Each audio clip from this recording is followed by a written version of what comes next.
Back to the channel. I hope आप सबकी पढ़ाई अच्छी चल रही होगी एंड अगर आप न्यू है इस चैनल पे and you don't know about me, तो मैं भी बैंकिंग एक्सपेरेंट हूँ एंड प्रिपरेशन कर रही हूँ बैंकिंग के। तो this video is all about कि अभी का फेज़ जो चल रहा है 2025 के एग्ज़ाम सारे ओवर हो चुके हैं, तो अब नेक्स्ट क्या करना चाहिए। लाइक अगर आप अभी इस फेज़ में जून जुलाई तक कोई भी मेजर एग्ज़ाम्स नहीं है, लाइक कल आरबीआई असिस्टेंट के नोटिफिकेशंस आए हैं, बट उसमें कितने वैकेंसी होंगे एंड उसके कट ऑफ बहुत हाई होते हैं, 93 95 अप्रॉक्स होते हैं। लास्ट ईयर 2023 में हुआ था, तो उस टाइम भी सारे स्टेट्स के कट ऑफ 93 94 इस टाइम के थे और ज़्यादा वैकेंसी भी नहीं होती है एंड लेवल इजी होता है, तो 95 कट ऑफ ऑलमोस्ट सारे स्टेट्स के होते हैं। सो बहुत सारे स्टूडेंट्स उसको टारगेट नहीं करते, बट जो मेजर एग्ज़ाम होते हैं जैसे बैंकिंग के SBI JA IBPS, तो ये सब में अभी टाइम है। जून जुलाई के टाइम से नोटिफिकेशन आ जाएगी एंड एग्ज़ाम अगस्त में हो जाएगा। तो इस टाइम पे अभी हमारा कोई वैसा मेजर एग्ज़ाम है नहीं, तो इस टाइम को कैसे यूटिलाइज़ करें, क्योंकि दिस इज़ द टाइम। बहुत सारे स्टूडेंट्स मतलब अब रिलैक्स हो जाते हैं कि कोई एग्ज़ाम नहीं है, कुछ नहीं है, तो अब देखते हैं जब कुछ नोटिफिकेशन आएगा फिर करते हैं। सो अगर आप बैंकिंग एक्सपर्ट हो और सोच रहे हो अभी एग्ज़ाम नहीं है तो थोड़ा बाद में पढ़ लेंगे, तो ये वीडियो आपके लिए है। इसे एज अ वार्निंग लीजिए या अपॉर्चुनिटी लीजिए, क्योंकि सिलेक्शन एग्ज़ाम के 3 महीने पहले नहीं होता।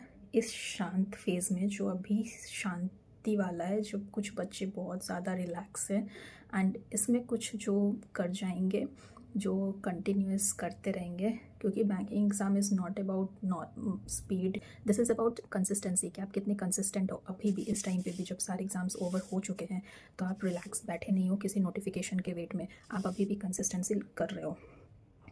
एंड इस टाइम को जो स्टूडेंट सीरियसली ले लेगा, देन वो आपका उस टाइम पे जब एग्ज़ाम होगा ना, उस टाइम पे आपको बहुत ज़्यादा कॉन्फिडेंस रहेगा कि हाँ, मैंने वो 4 महीने 3 महीने जो थे एग्ज़ाम, जब कोई नोटिफिकेशन नहीं आया था, तो मैंने अपना बेसिक्स एंड जो भी मेरा वीक है, हम सबको अपना वीकनेस पता होता है, हमने इतने एग्ज़ाम्स दिए हैं।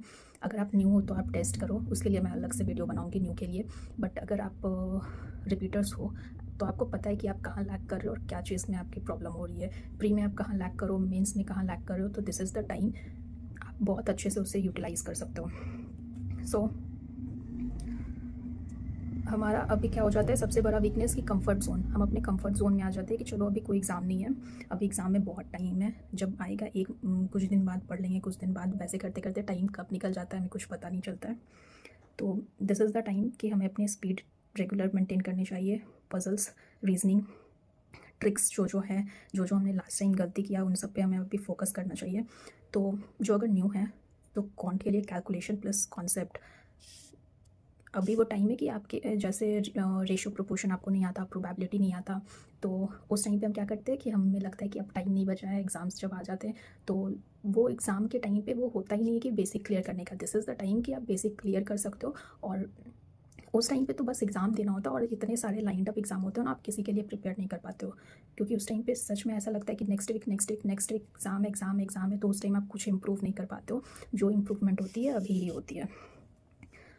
रीजनिंग हार्ड नहीं है। जो न्यू स्टूडेंट है, अगर आपका क्लैरिटी है रीजनिंग में, अगर आपको कॉन्सेप्ट पता है, स्पीड ऑटोमेटिक आ जाता है। रीजनिंग में स्पीड का कुछ नहीं है, आपका कॉन्सेप्ट अगर क्लियर है। क्वांट में yes there is a calculation, आप जितना प्रैक्टिस कर रहे हो होता है, बट रीजनिंग में फर्स्ट इज़ लाइक कि आपको क्लैरिटी है सारी चीज़ों की।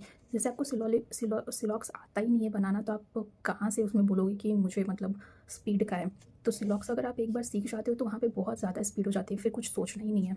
तो reasoning is all about clarity. आपको अगर क्लैरिटी है कॉन्सेप्ट की, तो आप बहुत अच्छे, आपका स्पीड भी उसमें इंप्रूव हो जाता है।